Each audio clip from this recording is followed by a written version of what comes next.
And action! Cut, cut, cut, cut, cut, cut.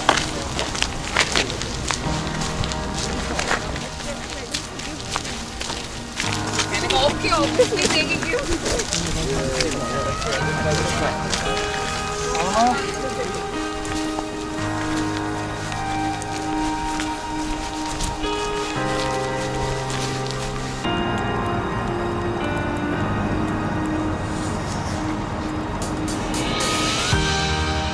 I noticed something neat today. I was just basically organizing the hard drive and all that, and it is the Olympic anniversary and all that, and I actually had video clips of way back then, although the camera's only like what, 640 by 480 back then. So it makes you think in general, even nowadays, if people say, oh, who cares about, you know, whatever, 8K and so forth, it makes me wonder if you'll regret it like in a few years later saying, oh, I should have taped it in a higher quality. Or at the same time, you should have better equipment to tape stuff when you can at the highest quality. Even if you don't publish, for example, at the specific resolution, you might as well have it for future-proof sake. For some stuff I read today, I guess this one was kind of interesting. It says, spreading joy and love to people through drones. And what's this all about? Apparently during Valentine's Day, I guess there was a company that used a drone to deliver the person a Valentine. As it says here, drones are no longer just for enthusiasts, as they are now being taken to new heights in the world of technology and consumer use. These unmanned aerial vehicles could even be used to bring joy and love to people. One such lucky recipient was Star Media Group Chief Executive Officer Andreas Vogiatakis, if that's how you say it, who had a pleasant surprise when he got a Happy Valentine's Day card delivered by a drone before a breakfast meeting at Madeline Cafe in Sunway University. The card was from Sunway Education Group Chief Executive Officer Elizabeth Lee. The handwritten note read, "Dear Andreas, thank you for your friendship, great support of all that you do." And it says he was reading his copy of Star newspaper while sipping his morning coffee yesterday when he suddenly noticed a drone buzzing overhead with a red envelope containing the card. And boy, was he astonished by the gesture. Yeah, and they basically had videos and stuff of it. You can see everyone in the background too, really fascinated with it. It says, receiving a Valentine message through a drone is very unique. It's surprised. If I had expected anything on Valentine's Day, it would have been a rose. I think what it comes down to here is, from what you can see, they took basically a Phantom 4, I believe, and they basically just attached something to it. But what it makes me think of in general is how these are the type of things that actually resonate with just the average person. For example, you can geek out all you want about the tech, the hardware, and all that, but for the most part, it's just normal stuff like this that people resonate with. And in my opinion, that's what one of the main focus should be if you're trying to, I guess, not make people so afraid of it, because for the most part, people just can't relate unless you do something like this that's down to earth. It makes me think too, depending on what part of the world you're in, someone could look at this, like say a drone operator, and basically say, oh my goodness, look at that, you're flying a drone near a person. Look at that, you have something attached to it. Did you have permission to fly your drone in that way? Whereas in this case, it's more like, okay, whatever, it's basically something for fun. In my opinion, it should be like that eventually. Not all this over-the-top hysteria where in every single case it's as if you're flying some huge manned aircraft, because it's not the same thing. I mean, talk about really old videos, just think basically a few years down the road, you guys can see all the archive of even all the people I have to like debate with and so forth about them trying to drone police me and all that. You look back at it and say, what? That's how it was like? Yeah, you'll probably have drones like delivering coffee and stuff like that, or delivering like food to the person's table. Fortunately, like from that video, that's been my experience most of the time. When you bring the drone out and so forth, people are really fascinated about it. They're curious, they even want to take pictures and stuff. I think I remember reading one of your guys' comments, you saying every time you fly the drone or something like that, people, even like adults, they act like little kids. That's generally how it is right now. So that's a good thing, where at the same time, again, I think you need more stuff like that just to show people it's just a regular tool, like for the most part. Unless you're flying like some, I don't know, 25-pound behemoth carrying some huge, I don't know, cargo or something like that, then that's a little different. Not little consumer stuff like this, in my opinion. I guess for behemoth of drones and stuff, it's kind of interesting reading this one. This is a patent, so whether or not it becomes true, who knows? It says, an energy-efficient launch system that utilizes the principles of whip dynamics to launch payloads at high speeds is described. The launch system may include a marine vehicle having an onboard power source.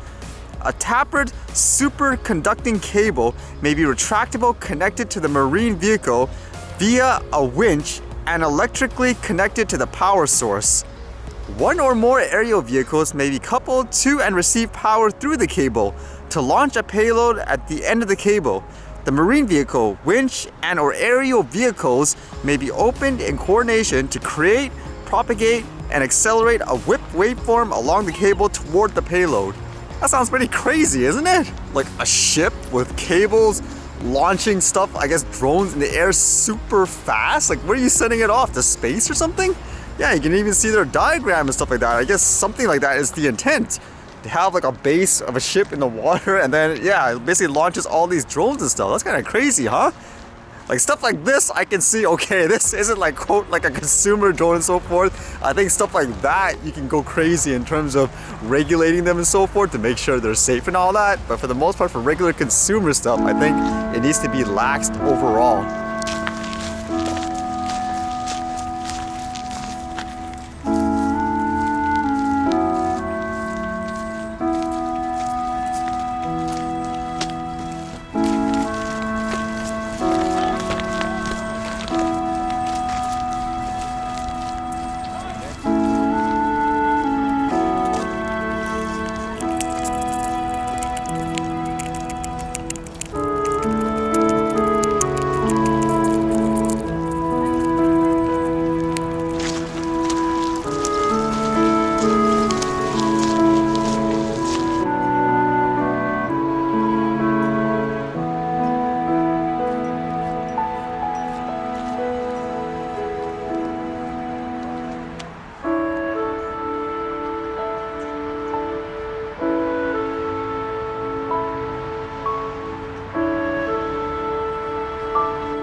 How can that be -7?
Alright, see you guys later.